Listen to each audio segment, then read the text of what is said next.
Assalamualaikum warahmatullahi wabarakatuh.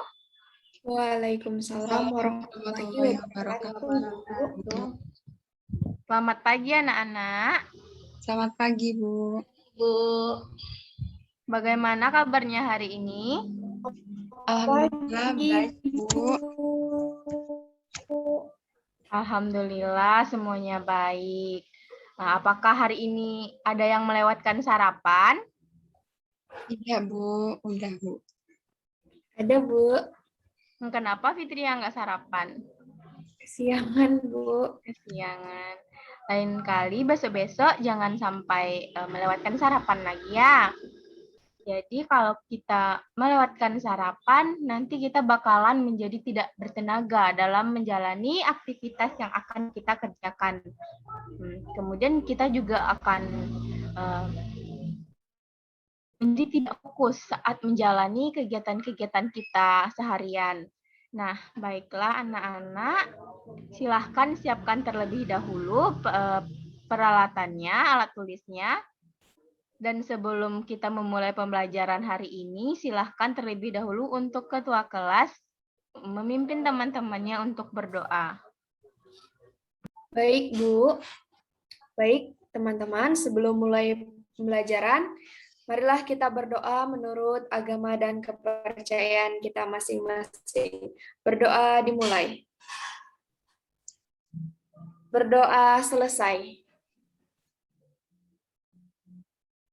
Baiklah, pada kesempatan kali ini kita akan menyanyikan lagu wajib Garuda Pancasila. Dan untuk Poppy, silahkan Ibu minta tolong ya untuk memimpin teman-temannya dalam menyanyikan lagu Garuda Pancasila. Baik, Bu.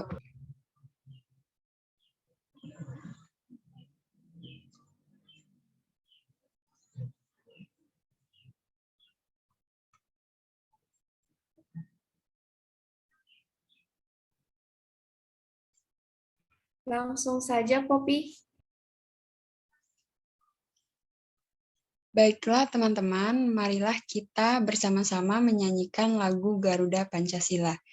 Garuda Pancasila. 1, 2, 3. Garuda Pancasila.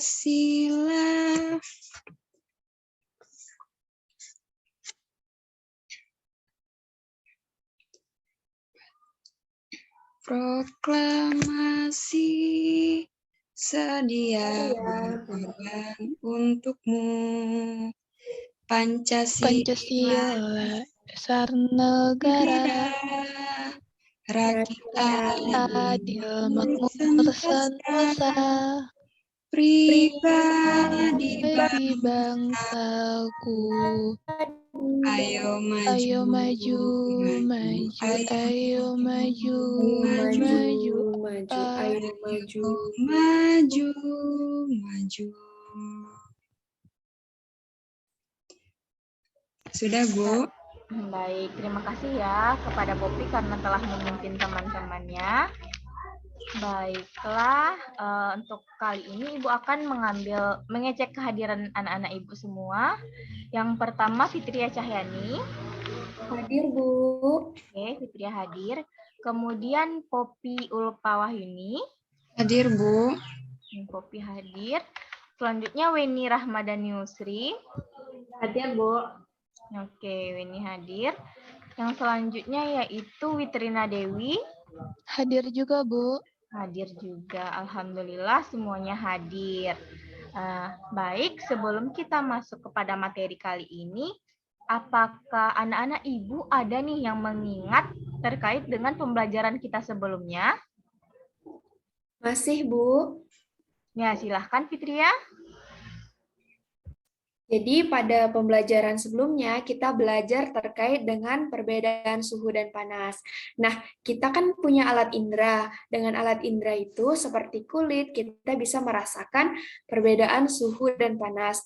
Namun kita dengan alat indera kita belum bisa menentukan tepatnya berapa derajat suhu panas tersebut. Sekian Bu. Baik, bagus sekali Fitria. Ibu izin menambahkan sedikit ya. Jadi sebenarnya panas dan suhu ini adalah dua hal yang berbeda. Energi panas adalah salah satu energi yang dapat diterima dan dilepaskan oleh suatu benda. Suhu adalah besaran yang menyatakan derajat panas suatu benda. Nah, satuan suhu yang digunakan di Indonesia adalah derajat Celcius. Dan alat untuk mengukur suhu disebut dengan termometer. Nah, sedangkan satuan panas yang dinyatakan dalam kalori diukur dengan alat yang bernama kalorimeter. Nah, selanjutnya apakah masih ada anak-anak ibu yang mengingat tentang pembelajaran kita sebelumnya? Ada, Bu. Saya, Bu. Ya, silahkan, Poppy. Kita juga belajar dalam menyimpulkan isi teks bacaan, Bu. Benar sekali yang dikatakan Poppy. Terima kasih ya, Poppy. Baiklah, alhamdulillah anak-anak ibu semuanya mengingat materi pembelajaran kita pada sebelumnya. Terima kasih untuk semangat dari anak-anak ibu semua. Semoga semuanya tetap semangat seperti ini ya, dan bahkan jika perlu semangatnya itu ditingkatkan lagi. Baik, pembelajaran kita kali ini yaitu melanjutkan tema 6, panas dan perpindahannya.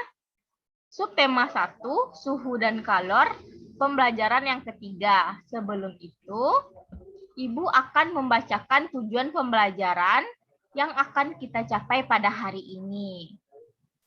Tujuan pembelajaran yang akan kita capai yaitu peserta didik mampu mengamati teks eksplanasi dengan baik, menemukan ide pokok dari setiap paragraf yang terdapat pada teks bacaan, dan kemudian membuat ringkasan dari ide pokok yang telah ditemukan. Dan tujuan pembelajaran selanjutnya yaitu peserta didik mampu menemukan dan menganalisis bentuk-bentuk interaksi manusia dengan lingkungannya dengan benar.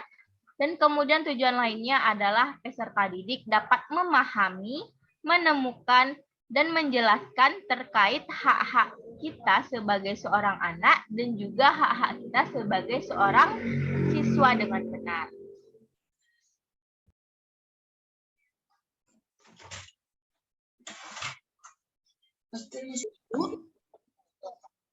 Baik anak-anak ibu, pada pertemuan kali ini kita akan melanjutkan materi selanjutnya yaitu terkait dengan teks penjelasan atau teks eksplanasi. Baik anak-anak ibu, bisa kita lihat ya, ibu ada PowerPoint, kemudian ibu ada 2 gambar. Ayo, siapa yang tahu ya ini gambar apa ya? Saya, Bu. Iya, Helda. Gambar pemandangan, Bu.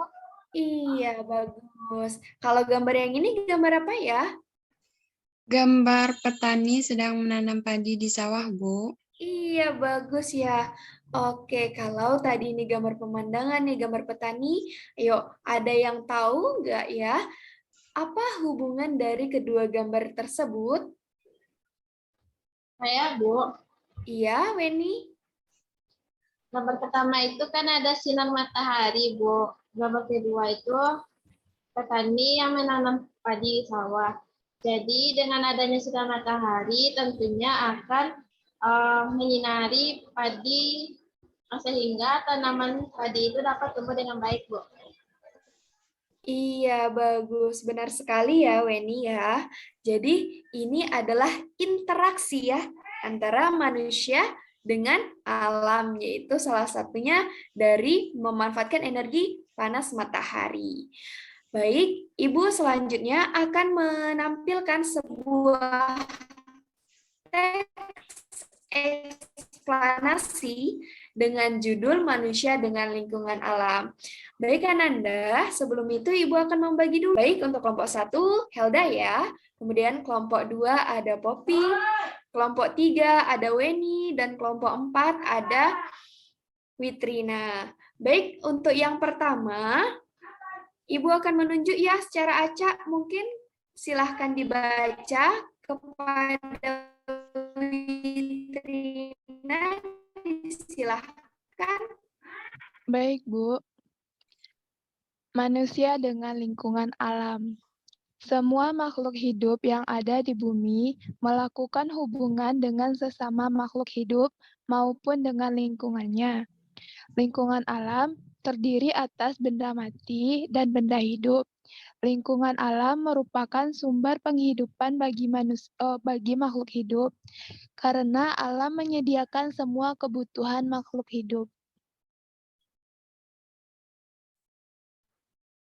Baik, terima kasih Witri. Selanjutnya kepada Helda, disilahkan.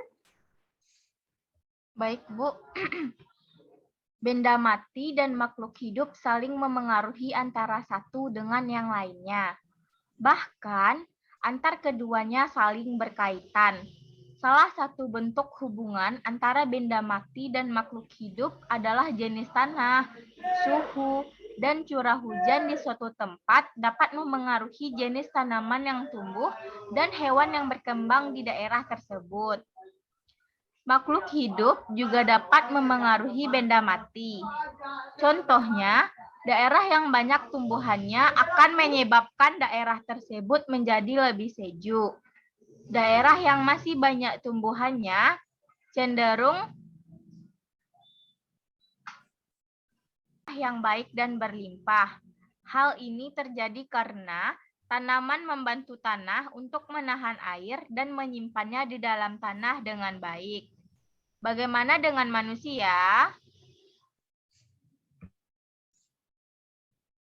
Baik, Helda, terima kasih ya. Selanjutnya kepada Poppy, disilahkan. Baik, Bu. Hubungan antara manusia dengan lingkungan alam dapat dikelompokkan menjadi dua. Pertama, hubungan yang membuat manusia harus dapat menyesuaikan diri dengan alam. Kedua, adalah hubungan yang membuat manusia dapat memanfaatkan alam sekitar. Salah satu cara manusia untuk menyesuaikan diri dengan alam adalah dengan mempelajari peristiwa alam yang ada di lingkungannya. Para petani harus menyesuaikan waktu tanam dengan musim hujan agar tanamannya dapat tumbuh dengan baik. Para nelayan memilih waktu untuk berlayar menyesuaikan dengan keadaan cuaca agar terhindar dari bencana dan memperoleh tangkapan ikan yang banyak. Sudah, Bu. Baik, terima kasih ya Poppy. Terakhir kepada Weni, disilahkan Weni. Baik, Bu. Manusia juga harus dapat memanfaatkan alam untuk memenuhi kebutuhan hidupnya dengan menggunakan ilmu pengetahuan dan teknologi. Contohnya, untuk menanggulangi akibat kemarau panjang yang menyebabkan manusia coba membuat hujan buatan. Pembuatan hujan buatan ini tentu dengan menggunakan pengetahuan dan teknologi. Baik, terima kasih ya Weni. Jadi itulah tadi terkait tentang teks eksplanasi dengan judul Manusia dengan Lingkungan Alam. Nah, Ananda, ada nggak yang pernah melihat seorang petani sedang menanam padi atau seorang petani sedang menanam sayur? Ada, Bu. Iya, pernah. Kalau pernah, itu termasuk contoh apa ya? Contoh dari interaksi manusia dengan lingkungan, Bu. Iya, bagus sekali ya Weni ya. Oke Ananda, selanjutnya Ibu akan memberikan LKPD terkait tentang materi dari teks eksplanasi. Nah, Ibu akan memberikan LKPD ini per kelompok ya. Silahkan dibaca tiap-tiap kelompok terkait instruksi dari LKPD. Di mana dalam LKPD ini Ananda diminta untuk menemukan teks eksplanasi, kemudian menuliskan pokok-pokok dari teks tersebut, kemudian membuat ringkasan dari teks eksplanasi yang Ananda temukan. Baik Ananda, silakan dimulai dari sekarang ya. Baik, Bu. Baik, Bu.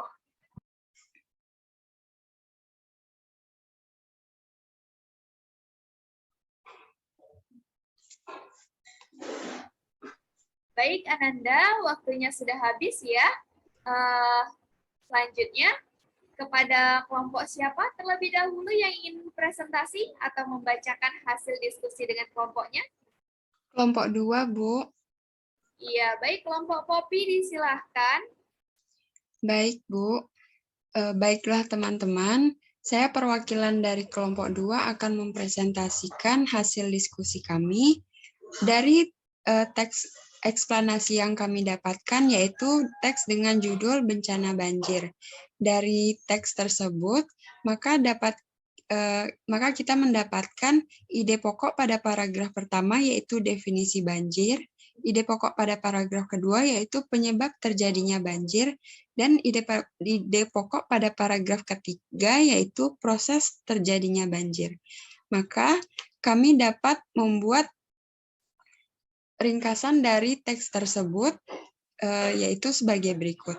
Banjir merupakan fenomena alam berupa naiknya air di suatu kawasan sehingga menutupi permukaan kawasan tersebut. Banjir dapat terjadi secara alamiah dan non-alamiah. Proses terjadinya banjir secara alamiah seperti turunnya hujan jatuh ke permukaan bumi dan tertahan oleh tumbuhan-tumbuhan. Setelah itu masuk ke permukaan tanah, mengalir ke tempat yang lebih rendah, lalu terjadi penguapan dan keluar ke permukaan daratan. Sedangkan proses terjadinya banjir secara non-alamiah adalah karena ulah manusia seperti membuang sampah tidak pada tempatnya. Sekian dari saya, Bu. Saya kembalikan kepada Ibu. Baik, terima kasih. Bagus sekali ya dari kelompok Poppy. Apakah dari teman-teman ada yang ingin menanggapi?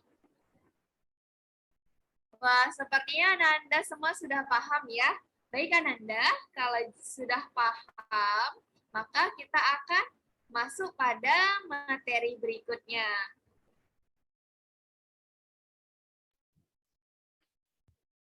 Anak-anak, sekarang Ibu akan membagikan LKPD kita yang kedua. Apakah anak-anak masing-masing kelompok sudah menerima LKPD-nya? Sudah, Bu. Sudah, Bu. Nah, baik ya. Sekarang coba anak-anak Ibu perhatikan gambar yang ada di tayangan PowerPoint.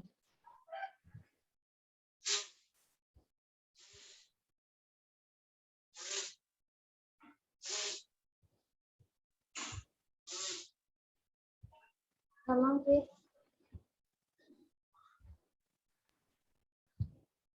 Saya, Bu. Nah, anak-anak, coba perhatikan gambar yang ada di tampilan PowerPoint-nya.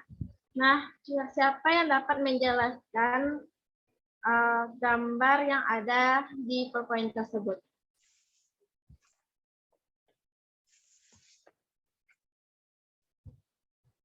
Adakah yang bisa menjelaskan gambar tersebut?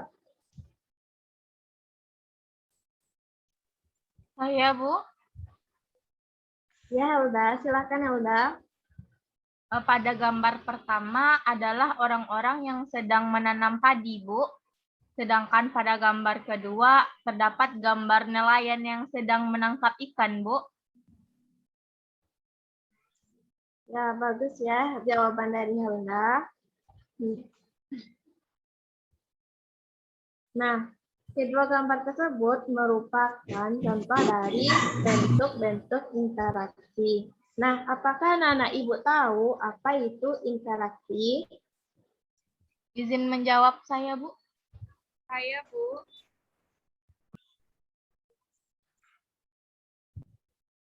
Poppy, silakan Poppy.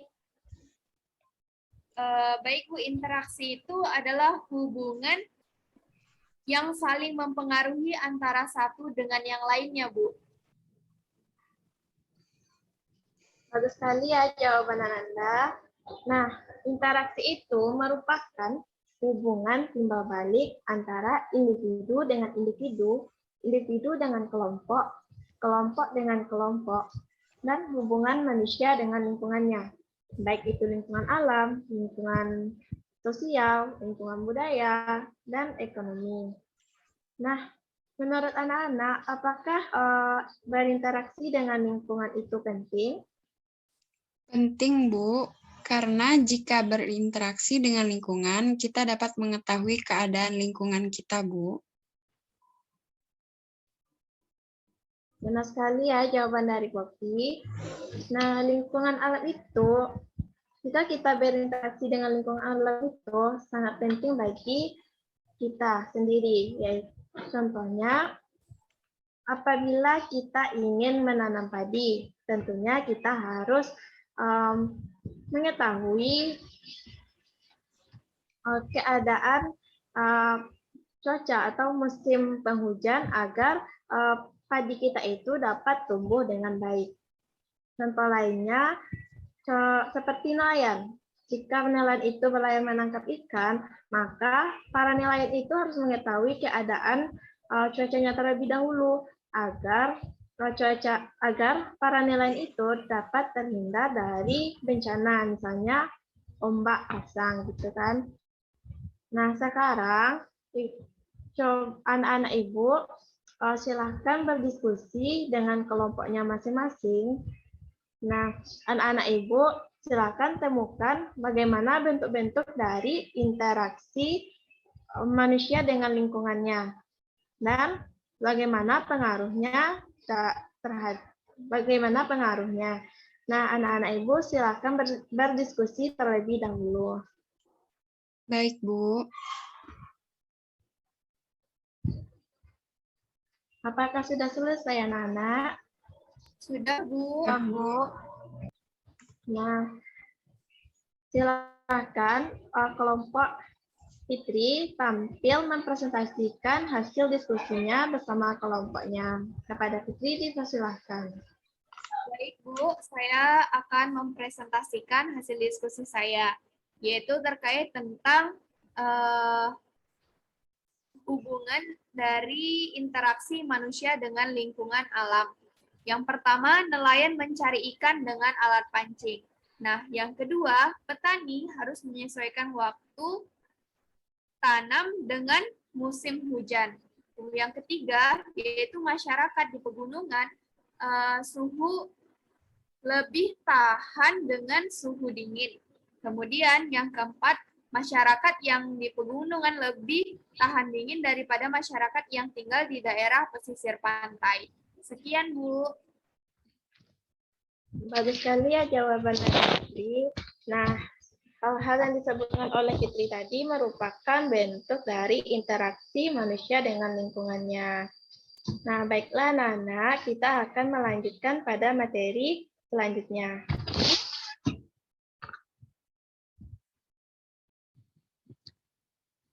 Baiklah anak-anak Ibu semua, sekarang kita akan belajar tentang hak-hak sebagai anak dan sebagai pelajar. Nah, sebelum kita masuk ke pelajarannya, mari kita mengamati video tentang hak-hak sebagai anak dan sebagai pelajar. Anak-anak Ibu semangat tidak? Semangat, Bu. Oke, anak-anak Ibu semua, mari kita simak videonya ya.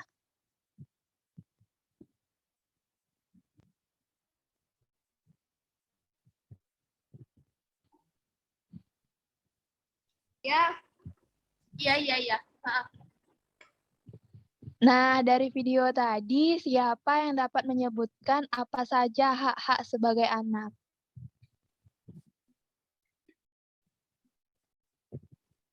Halo? Saya, Bu. Iya, Helda, coba sebutkan. Jadi hak-hak kita sebagai anak yaitu yang pertama kita mendapatkan hak untuk mendapatkan kasih sayang. Terus juga mendapatkan hak untuk mendapatkan uang jajan, hak mendapatkan makanan dan minuman, hak untuk mendapatkan tempat tinggal yang layak, dan hak untuk mendapatkan fasilitas untuk belajar, Bu. Iya, betul sekali.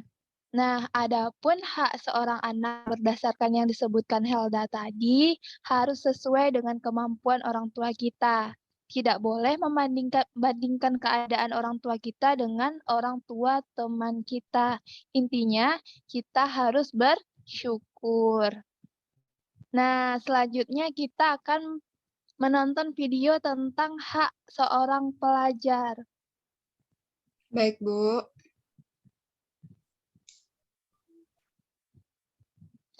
Nah, siapa yang bisa menyebutkan apa saja hak-hak sebagai pelajar?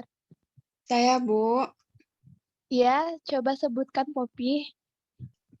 Hak sebagai seorang pelajar yaitu hak memperoleh ilmu pengetahuan, Bu. Iya, betul sekali. Nah, siapa lagi yang dapat menyebutkan hak lainnya? Saya, Bu. Iya, Fitri, coba sebutkan.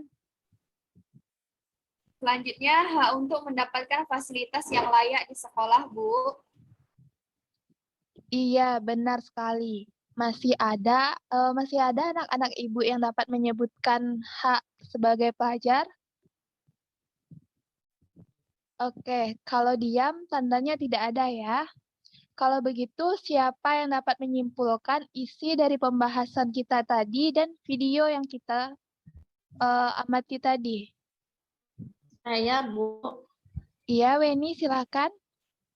Jadi, dari video dan jawaban yang disampaikan oleh teman-teman tadi, maka dapat kita simpulkan bahwa hak sebagai seorang anak adalah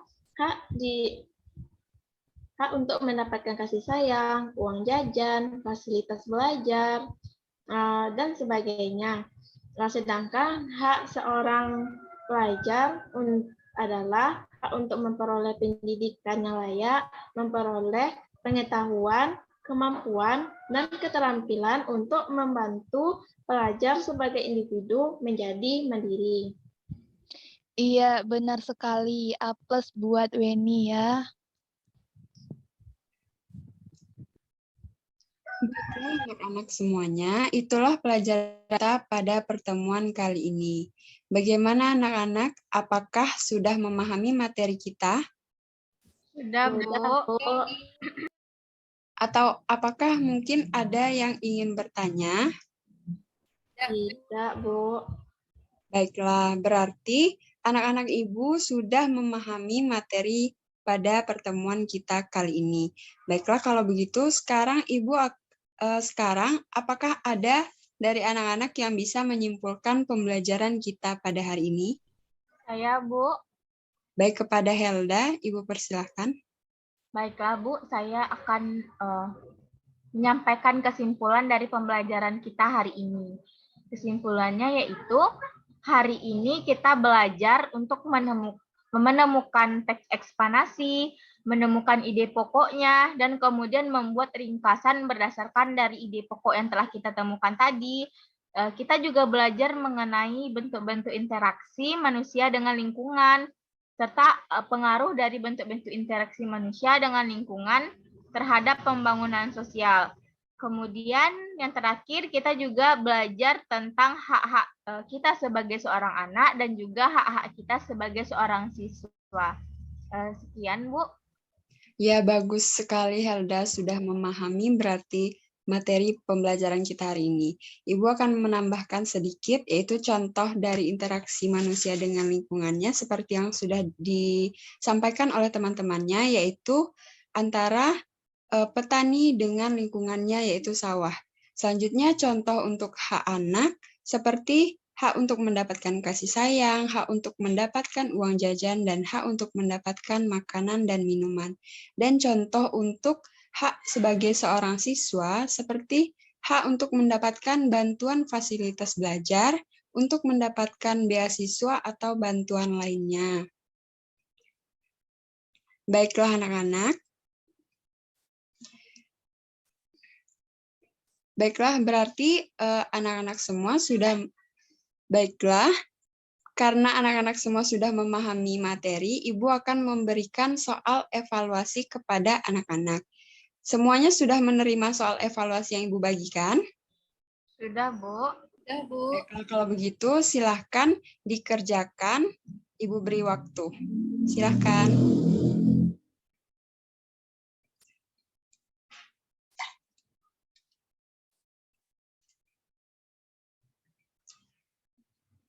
Oke, anak-anak semua, waktunya sudah habis. Bagaimana, sudah selesai semuanya?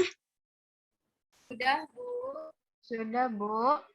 Baiklah, kalau begitu, silahkan dikumpulkan soal latihannya dan jawabannya, nanti akan Ibu beri nilai.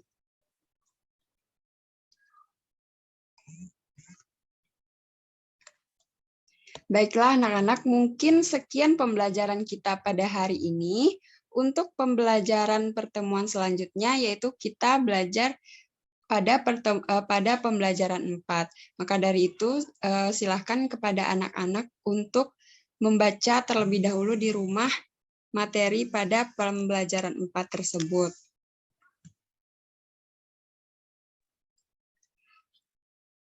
Baiklah, sebelum menutup pembelajaran, silahkan kepada ketua kelas untuk memimpin doa. Baik, Bu. Kepada teman-teman, sebelum mengakhiri pembelajaran kita pada hari ini, marilah kita berdoa menurut ajaran agama dan kepercayaan kita masing-masing. Berdoa dimulai. Berdoa selesai. Assalamualaikum warahmatullahi Warahmatullahi wabarakatuh. Waalaikumsalam warahmatullahi wabarakatuh. Silahkan langsung pulang ke rumah dan jaga kesehatannya dan tetap semangat untuk pembelajaran berikutnya. Terima kasih anak-anak. Terima Baik, kasih, Bu. Bu. Terima kasih juga, Ibu.